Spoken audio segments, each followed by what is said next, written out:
All right, folks, our last video of week 1 is on R basics. So we've talked about the course, we've talked about structuring in RStudio and Porto documents, and the rest of the week is just on some foundations in R itself. One of the first things is packages. So I've referenced Tidyverse, I've talked about the Penguins package, and packages are essentially groups of code developed by other people.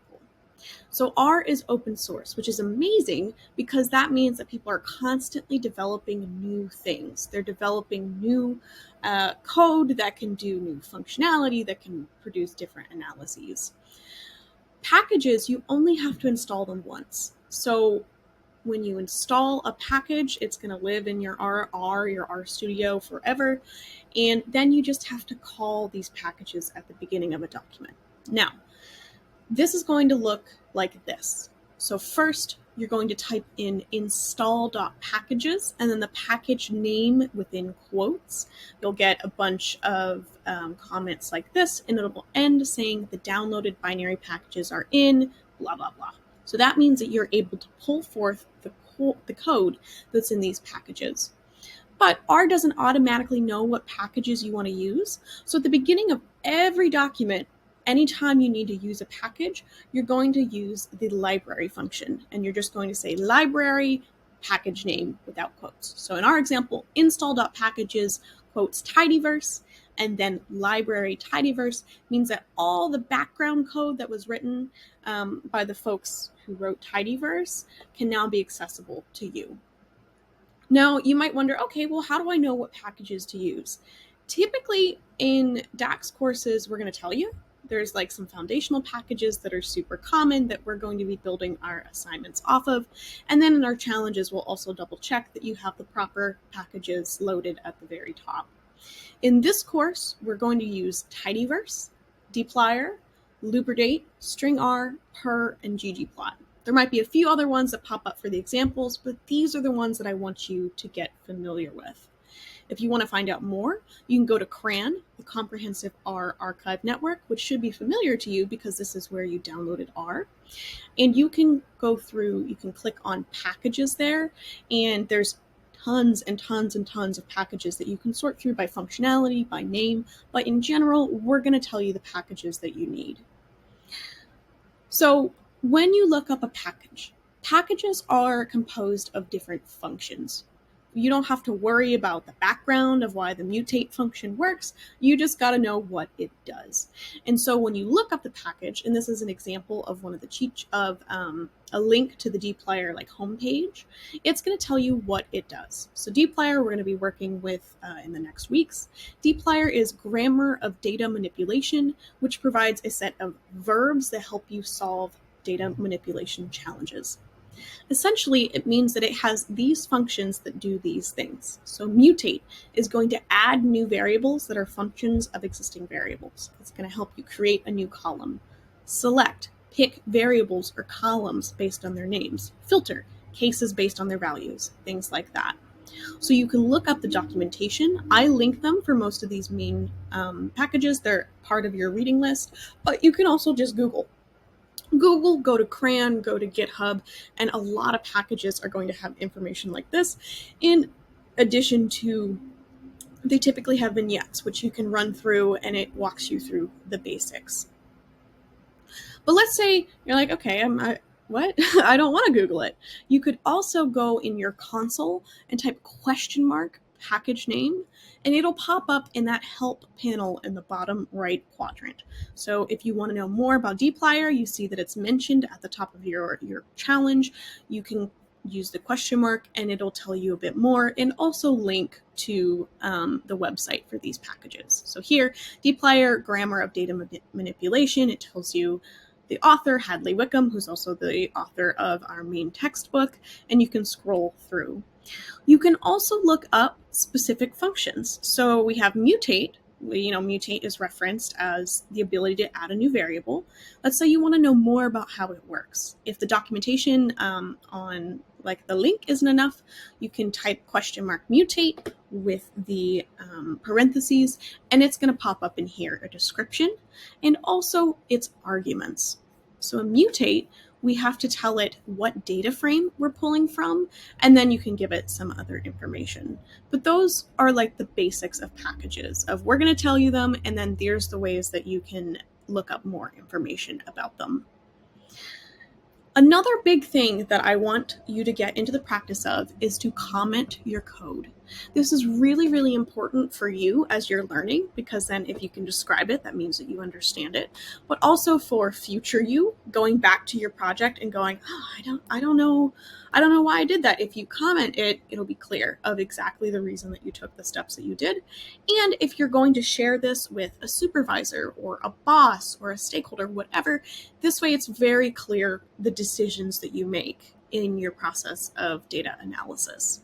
So here, the way that you comment your code is you just use the hashtag. So on line 3 right here, I say, okay, I'm assigning X a string value. On line 5, I'm creating an empty list. Lines 7 through 11, creating a function called add1 that takes an input of X and returns X plus 1. We're going to talk about functions later in the course. This is a really basic one, but this is what I'm talking about. Your code should have some sort of a descriptor by it that tells you what it is that you want that it's doing. In the source view, what you're going to do is just put in the hashtags right within your code chunk. So usually when it comes to formatting in these Quarto documents, the question is going to be above as just regular text. And then when you're running line by line in the code chunk, that's where I want you to describe line by line. Okay, we're creating a function called add1. We're running add1 with an X value of 10. Similar in the visual view. The difference is that in the source view, you get the line numbers, and in the visual view, you're just going to have that hashtag. In a regular R file, so not a Quarto document, just the regular R file, which is what all of the example script for this first week is in, anything that doesn't have a hashtag in front of it is going to be considered code. So if it's a comment, it has to be hashtagged. In the Quarto documents, it only has to be hashtagged within the code chunk, because this up here is just considered regular text. Nothing outside of this R code chunk, which is denoted by the backticks at the beginning and the end, is going to be considered code. Another thing, basic code style, names are really important. So your names need to be in all lowercase because R is case sensitive. So there's a difference between an uppercase name and a lowercase name. R will read it as different things. Only use letters, numbers, and the underscore. You cannot have spaces, you cannot have special characters, and you also want to be descriptive. So here in this example, pet names is wrong for multiple reasons. One, there's a space, R can't recognize that, and 2, there's capitalization. It's also just easier if you don't have capitalization because you don't have to capitalize, right? It's a little bit easier to type. Blah is also a bad name just because it's not descriptive. I have no idea what blah means. A good example could be pet names, all lowercase, so you don't have to worry about uppercase messing things up. And then where there's a space, you can use that underscore. Now, some people use camel case. Camel case is where there's no underscore, so there's no space, but it's just the second name will have capital of the first letter. So in this example, it would be pet, capital N, and then Ames. That's fine too. But if that's how you code, that's totally cool. It's your preference, whatever works for you. My code will be following this pet names underscore nomenclature. So naming data frames, naming variables, really, really important that they're descriptive, especially when you're creating multiples. That way you can keep track of what's going on. You'll see this is also important, this assignment operator, the less than dash. That is telling R that, okay, pet names refers to this list of pet names or this vector of pet names. So descriptive, name followed by the assignment operator, and then you can tell it what that name represents. There's different data types. So we are going to be focusing on numeric, integer, character, string, and logical data types. I just want you to know that complex data types exist, but we're going to be using the other ones in this course. So numeric, typical numbers, right? We've got 10. You can have decimals. You can have thousands and tons of very long numbers. Integers are no decimal points, and if you want it to be explicitly integer, you just type L right after it. Characters going to be anything within the double quotes. R reads double quotes as this is character class. String is a set or multiple characters together. So a character is A, B, C, 1, 2, 3, anything within those quotes. A string is just 2 or more characters. So hello or a sentence is a string. And then finally, logicals, true and false. So that's the main data types that we're going to encounter in this course and DAX overall. You can check the data type using the class function. So here, the function is class. We know it's a function because it has those parentheses, and we feed it the argument of whatever variable it is that we want it to check. So in this code here, on line 1, I'm assigning logical var to true. So I've made a descriptive title. I know that the variable type is logical. I give it true. And then I check the class by calling the class function and putting that variable as the argument of class. Down here, you'll look and it says logical. So just in the R script, when I run those 2 lines, this is what I see. The output is, okay, this is logical. Same thing for numerical and string. Now, I apparently can't spell assign. I'll probably make that typo a lot, so forgive me. The difference here is, I want you to remember that anything in double quotes is considered a string, right? Because to the naked eye, 718, 718, that's a number, right? That's 718. But to R, it doesn't care what is in the string. It just says this is a string. So it can be the same thing, but how it's contained in the quotes is important. So this is just a very basic variable creation. I give it a name, and then I say assignment operator, and then I just say, okay, here's what I want this name to reference. You can also change the data type so that you can use as dot and then whatever the type is with those parentheses. So here, numerical variable 718. Let's say I want that to be a string. It's registered as numerical, but I want to change it to character. So I create a new variable name, just as an example, numerical to string. That's descriptive of what's going on. I use as.character. I feed the argument of numerical var, and now the new variable is character. So you can change things to factors, characters, integers, numeric really easily that way. Data structure is also really important. Data structure is the way that you're going to organize and store your data. In R, there's a few basic ones. They're vectors, matrices, arrays, data frames, and lists. Vectors are going to be just one line. All elements have to be the same data type. So it's just like what we've done here. Numerical var, that's a vector with only one element. You create that using C if you want to have multiple elements. So here is an example of vectors. Here I'm creating a vector named Larry Pet Names. I use C. I think of this as combine in my head. I think, okay, combine, and then I want George, Brian, Button, Dave, and Egg to populate this vector. When you then type in the vector name again, it's going to pop these down here in your console. Again, I'm checking the class. These are all strings. They're all within the quotes, so they're going to be of a character type. Same thing, you can create a vector of ages, use our C, 25, 31, 39, look at and view the class, 25, 31, 39, and numeric. If you try to make a vector with more than one data type, so here I have hello, 18 and true, that's a string, a number, and a logical value, R is going to coerce that vector to be of a single type. So I say vector coercion example, right, because that's descriptive name, put in my different ones. R is going to force all of these to be a character because it has a character type in it. Does that automatically? You don't have to request it to. It's going to force it to be all the same thing. Factors are also really helpful. So factors are going to be used for your categorical variables that have a fixed and known set of possible values. So for example, here I have the animal type. I know that in my household, I have a rabbit, I've got fish, I've got snails, and I've got a guinea pig. I've also got shrimp. So when I have animal type at first, I just have, I associate the first name in my animal name vector was George, he's a rabbit. The second name was Brian, he's a beta, and so forth.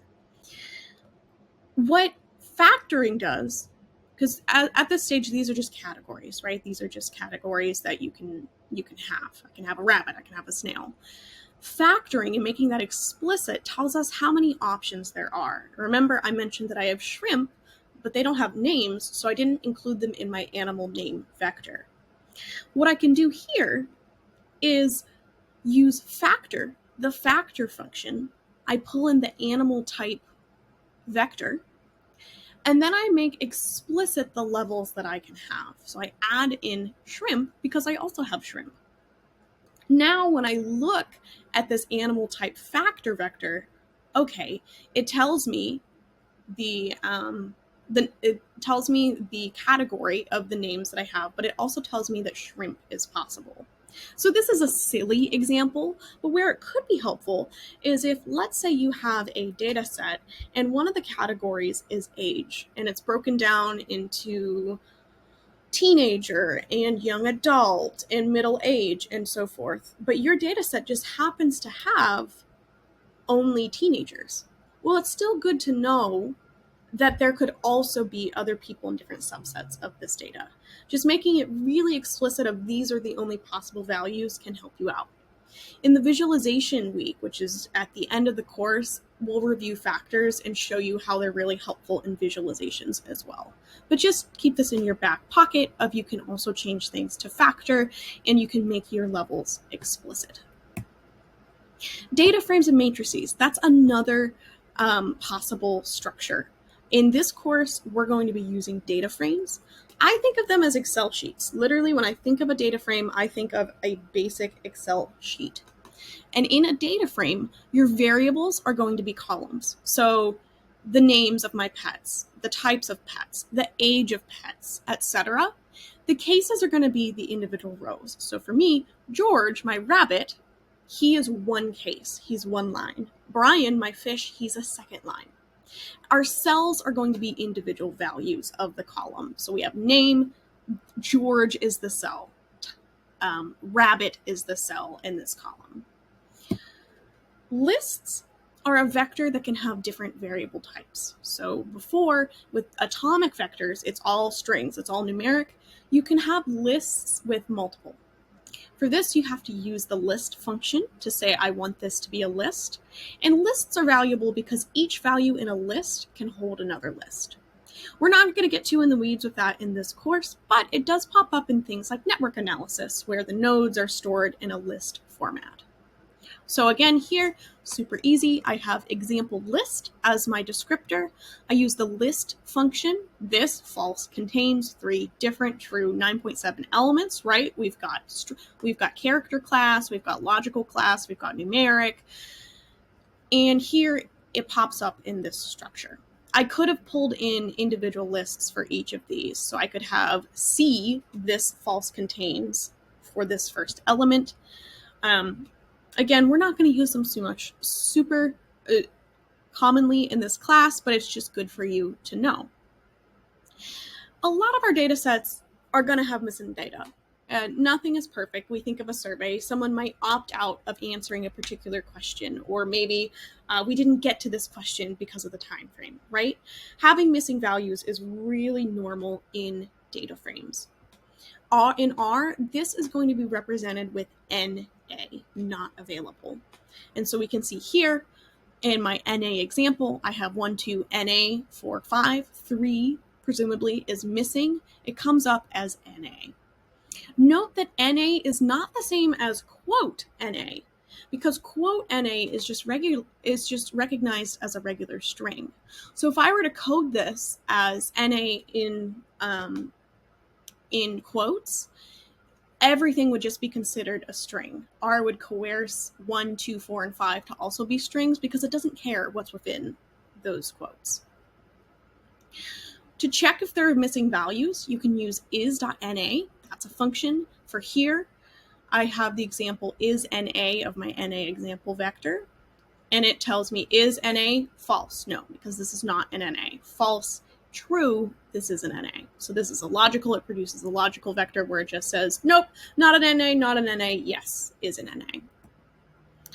To ignore NA values in computations like mean, median, standard deviation, you can use the argument na.rm equals true. And so this is another example of here we have the function mean. It can have different arguments. This first argument is the vector that we want it to run on, or it could be a column or whatever. And then we say, yep, we want to ignore the NA values. So it's not excluding the NA values from your data set, it's just ignoring them in the calculation.